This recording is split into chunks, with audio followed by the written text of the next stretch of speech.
Hallelujah. सभी को जय मसीह की। इस समय थोड़ा सा समय है, परमेश्वर के वचन से हम मनन करेंगे, सीखेंगे, थोड़ा समझेंगे। योएल नबी की किताब उसका 2 अध्याय उसकी 12 आयत और 12, 13, 14 बस 3 आयत पढ़ो। तो भी यहोवा की यह वाणी है, अभी भी सुनो, उपवास के साथ रोते पीटते अपने पूरे मन से फिरकर मेरे पास आओ।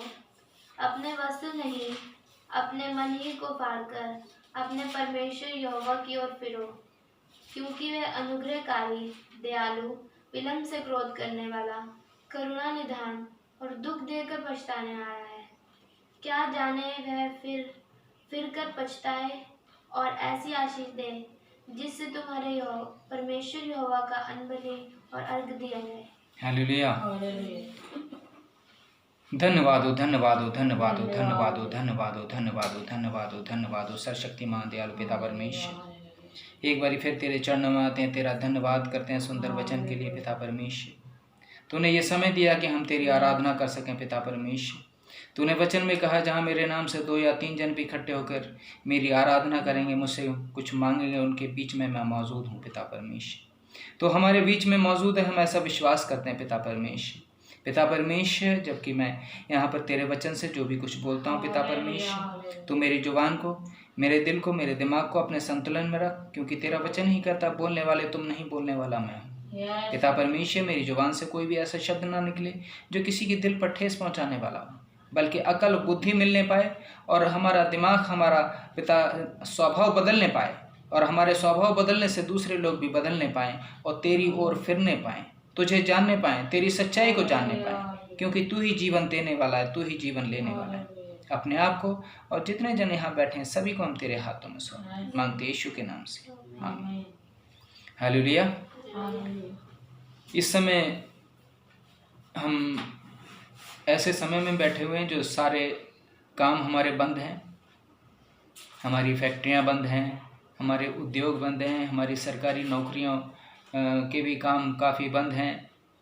कुछ डिपार्टमेंट खुले हुए हैं, बस वो भी अपनी जान हथेली पर रख के सेवा कर रहे हैं। परमेश्वर उनको बहुत आशीष दे। लेकिन तकरीबन बहुत ज़्यादा काम बंद है, जिसकी वजह से इसका नुकसान पूरी दुनिया को ही उठाना पड़ रहा है। इसमें क्या वजह है, क्या नहीं है, ये हम नहीं जान सकते। हम इंसान हैं, हम नहीं जान सकते। हम तो परमेश्वर का वचन अगर हमें मिला है तो इस वचन से हम सीख सकते हैं, इसका मनन कर सकते हैं और अपने आप को तसल्ली दे सकते हैं, अपने आप को मजबूत कर सकते हैं, अपने आप को तसल्ली देकर अपने मन को समझ सकते हैं। क्योंकि सबसे पहले हमें अपने मन को समझना है, अपने मन को पॉजिटिव करना है, क्योंकि इस संसार में सभी नेगेटिव करने वाले बहुत ज़्यादा हैं। नेगेटिविटी हमें नहीं बल्कि पॉजिटिविटी हम इस वचन के द्वारा ला सकते हैं। और हमें जब डॉक्टर की दुकान पे भी हम जब जाते हैं तो देखते हैं, जब इंसान नहीं बच पाता कोई भी किसी भी काम में, अभी भी ऐसा ही हाल है कि अब तो परमेश्वर ही बचाए, क्योंकि ऐसी खबरें मिल रही हैं जो कि कुछ कहने की, कुछ समझने की नहीं। तो इसमें हम क्या कह सकते हैं, यही कह सकते हैं कि परमेश्वर के पास आएँ। तो परमेश्वर के ही वचन से हम थोड़ा सा मनन करेंगे इसमें और सीखेंगे। इसमें लिखा पश्चाताप करने का आह्वान। पश्चाताप, हमें इस समय सबसे पहले जो है पश्चाताप करना है अपने पापों का, अपनी गलतियों का पश्चाताप। और परमेश्वर यहोवा यूँ कहता है, तो भी यहोवा की यह वाणी है, अभी भी सुनो। परमेश्वर कहता है अभी भी सुनो, अभी भी वक्त है। हम अपने बच्चों को भी जब सांसारिक तौर से जब हम होते हैं तो अपने बच्चों को बोलते हैं, बेटे अभी मान जाओ, बेटी अभी मान जाओ, अभी वक्त है तुम्हारे पास। लेकिन बच्चे नहीं मानते हैं। जिसने सारी सृष्टि बनाई है, जिसने सारा संसार बनाया है, जिसने पेड़ पौधे पशु पक्षी सब कुछ बनाए, क्या वो अपनी इच्छा को जाहिर नहीं कर सकता है? क्या हमसे कुछ भी अपेक्षा नहीं रख सकता है? क्या वो इतना भी नहीं चाह सकता कि वो धन्यवाद के लिए उम्मीद रखे?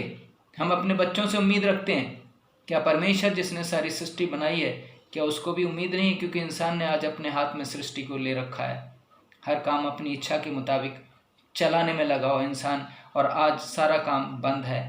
लेकिन मैं अपने वचन के मुताबिक इस बाइबल के मुताबिक मैं ये कहना चाहूँगा कि हम परमेश्वर से प्रार्थना करें। सबसे पहले हम प्रार्थना करें और दूसरी चीज़ है बचाव करें। अपना भी बचाव करें और दूसरों का भी बचाव करें और सबसे पहले प्रार्थना करें। जब हम प्रार्थना करते हैं तो दिल से प्रार्थना करते हैं, दिल से, किसी के ऊपर कोई विरोध नहीं, किसी को कोई पक्षपात नहीं, कोई ऊंचा नीचा नहीं, कोई अमीर गरीब नहीं, बल्कि हम प्रार्थना करें, दिल से प्रार्थना करें। और इसमें लिखा है, तो अभी यहोवा की यह वाणी है, अभी भी सुनो, उपवास के साथ रोते पीटते अपने पूरे मन से फिर कर मेरे पास आओ। अपने पूरे मन से फिर कर मेरे पास आओ, फॉर्मेलिटी के लिए नहीं, बल्कि पूरे मन से फिर कर परमेश्वर के पास आना है और अपना पश्चाताप करना। यह समय है पश्चाताप के साथ प्रार्थना करना। हर एक जन, कोई भी कहीं का भी हो, कैसा भी हो, किसी भी समाज से रखता हो संबंध हो, लेकिन पश्चाताप करे, प्रार्थना करे।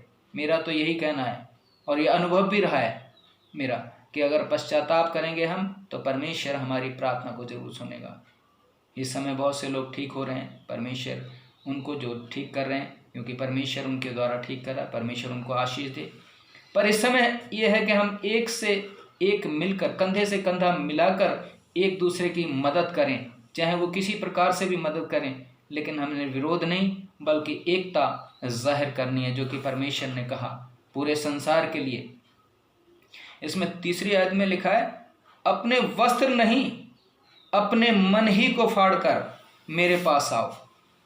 अपने वस्त्र नहीं अपने मन ही को फाड़कर मेरे पास आओ। हालेलुया।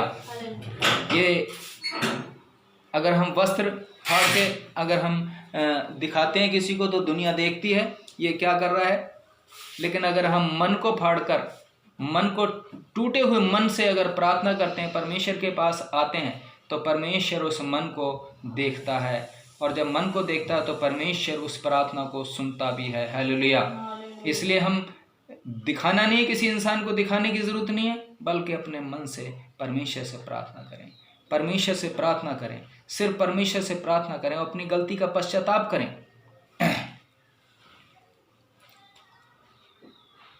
इसमें आगे लिखा है, बेटे पढ़ना, थोड़ा लाइट से प्रॉब्लम हो रही, लाइट चली गई, सॉरी। 13 से नहीं, हाँ 13 से। अपने वस्त्र नहीं अपने मन ही को फाड़कर अपने परमेश्वर यहोवा की ओर, अपने परमेश्वर यहोवा की ओर फिरो। हालेलुया। अपने परमेश्वर यहोवा की ओर फिरो, क्योंकि वह अनुग्रहकारी, दयालु और विलंब से क्रोध करने वाला। विलंब से, जल्दी उसको गुस्सा नहीं आता, जल्दी क्रोध नहीं आता, इसलिए जब वो विलंब से क्रोध करने वाला, बहुत देर से क्रोध करने वाला है, और उसके ऊपर भी करुणा निधान और दुख देकर भी पछताने हारा है, पछताता है। इसलिए हमें ध्यान देना है अपने आप को, अपना पश्चाताप करना है। हम बहुत सी गलतियां ऐसी कर देते हैं जो हमें नहीं पता होती, लेकिन हम परमेश्वर के पास आएँ तो हम ये नहीं देखें कि हमने ये गलती नहीं करी है तो हम पश्चाताप इस चीज़ का ना करें। हम पश्चाताप करें तो गिन के करें, ऐसा नहीं, बल्कि हम अपना जीवन समर्पित करें उस सच्चे परमेश्वर की ओर। पहला यूहन्ना उसकी अगर पहला ही अध्याय की अगर हम 8 आयत पढ़ेंगे तो क्या लिखा, पढ़ना जरा।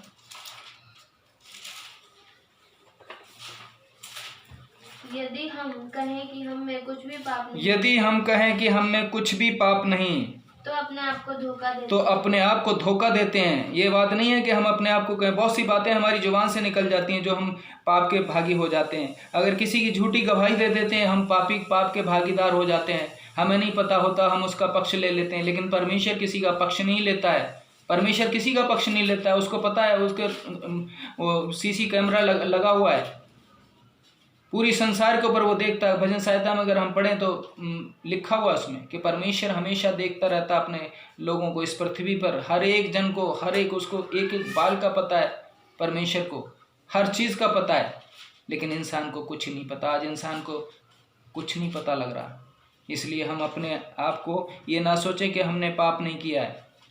हाँ, कुछ भी पाप नहीं, तो अपने आप को धोखा देते हैं और हमें सत्य नहीं, लिखा है हमें सत्य नहीं। यदि आगे पढ़, यदि हम अपने पापों को मान लें, यदि हम अपने पापों को मान लें, तो वह हमारे पापों को क्षमा करने, तो वो हमारे पापों को क्षमा करने और हमें शुद्ध करने में और हमें सब अधर्म से शुद्ध करने में विश्वास योग्य और धर्मी है। हालेलुया।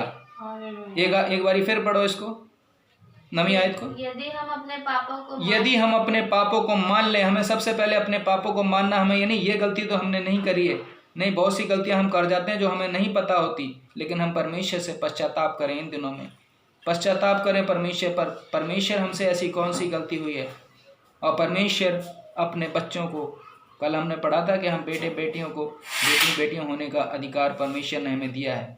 तो हम परमेश्वर से पश्चाताप करें और अपने पापों को मान लें, तो वह हमारे पापों को क्षमा करने और हमें सब अधर्म से शुद्ध करने में विश्वास योग्य और धर्मी है। हालेलुया। हम परमेश्वर के ऊपर विश्वास करें और अटल विश्वास करें और अपने मन को पूरी तरह नर्म करें। यूहन्ना में, मत्ती में लिखा हुआ है कि जो छोटे से छोटा मेरे पास आएगा उसको बड़ा किया जाएगा। छोटे से छोटा, इसका मतलब ये नहीं है कि वो अमीरी गरीबी में छोटा बड़ा, बल्कि अपने मन को बिल्कुल नर्म दीन करके परमेश्वर के पास आए, तब परमेश्वर उसके पापों को, उसकी गलतियों को क्षमा करने में सक्षम है, क्षमा करता है। हम तो इंसान हैं, हम नहीं जानते। हम अपने आप को, अपने हालात को देखते हुए हमारा स्वभाव बदल जाता है। हम अपने ज़रूरतों को देखते हुए, हम अपने ऐश और आराम को देखते हुए हम बहुत सी गलतियां कर देते हैं। ये सोचते हैं ये तो गलती हमारे लिए जायज़ है। ऐसा नहीं है। परमेश्वर के लिए कोई छोटा बड़ा नहीं, परमेश्वर के लिए कोई अमीर गरीब नहीं, परमेश्वर के लिए कोई भी किसी तरह का कोई वो नहीं, सभी को एक ही नज़र से देखता है। इसलिए हमें ये ध्यान करना होगा कि हम परमेश्वर में मजबूत बने रहें, परमेश्वर से प्रार्थना करें। इस वक्त ऐसा समय है कि कोई भी कहीं का भी हो, कैसा भी हो, वो प्रार्थना करे परमेश्वर से प्रार्थना करें, सिर्फ परमेश्वर से। आइए प्रार्थना करें। परमेश्वर इस वचन से आशीष दे। धन्यवाद हो, धन्यवाद हो, धन्यवाद हो, धन्यवाद हो, धन्यवाद हो, धन्यवाद हो, धन्यवाद हो, धन्यवाद हो, धन्यवाद हो, धन्यवाद हो। सर्वशक्तिमान दयालु पिता परमेश्वर, हम तेरा धन्यवाद करते हैं पिता परमेश्वर, तूने अभी तक हमें जीवित रखा, हर जरूरतों को पूरा किया, परिवार को सुरक्षित रखा। पिता परमेश्वर तेरा धन्यवाद। पिता परमेश्वर, बहुत से लोग आज का दिन देख भी नहीं सके, लेकिन पिता परमेश्वर हमें तूने जीवित रखा और इस लायक बनाया ताकि हम तुझसे तेरी आराधना कर सकें, तुझसे कुछ मांग सकें, प्रार्थना कर सकें। पिता परमेश्वर तेरा वचन ही कहता है पिता परमेश्वर, अगर हम ये कहते हैं कि हमें कोई पाप नहीं, तो हम अपने आप को धोखा देते हैं पिता परमेश्वर। हम पश्चाताप करते हैं, हम अपने पापों को मान लेते हैं पिता परमेश्वर। हमसे जाने अनजाने में अगर कोई भी ऐसी भूल चूक, कोई भी ऐसा काम हुआ है पिता परमेश्वर जो तेरी इच्छा के विरुद्ध है, तो हमें क्षमा कर, हमें क्षमा कर, हमें क्षमा कर, हमें क्षमा कर। इस पृथ्वी पर अपना क्रोध ठंडा कर ले, अपना क्रोध पिता परमेश्वर इस पृथ्वी से हटा ले, ताकि पिता परमेश्वर बहुत से लोग इस दुनिया को छोड़कर जा रहे हैं पिता परमेश्वर, वो ना जाएं और तेरी शांति स्थापित हो सके। तमाम ऐसे लोगों के लिए जिनका पिता परमेश्वर रोजगार चला जाए, जो भूखे हैं, प्यासे हैं, अपाहिज हैं, अपंग हैं, बेरोजगार हैं पिता परमेश्वर, जिनका उद्योग धंधा सब कुछ बंद हो गया पिता परमेश्वर, हम उनको तेरे हाथों में सौंपते पिता परमेश्वर। हर एक की प्रार्थना को तेरे हाथों में सौंपते, अपने आप को, अपने परिवार को तेरे हाथों में सौंपते पिता परमेश्वर, अपने आस पड़ोसियों को तेरे हाथों में सौंपते पिता परमेश्वर। तू हर एक की प्रार्थना को सुन। इस वचन को जो पिता हमने पढ़ा है, इस वचन को हम सिर्फ सुनने वाले नहीं, पढ़ने वाले नहीं, इस पर चलने वाले हो सके और अपने स्वभाव को बदलने वाले हो सकें, और अपने स्वभाव को बदलकर हम दूसरों को बदलने वाले हो सकें। मांगते यीशु के नाम से, आमीन। हालेलुया। आप सभी को जय मसीह की।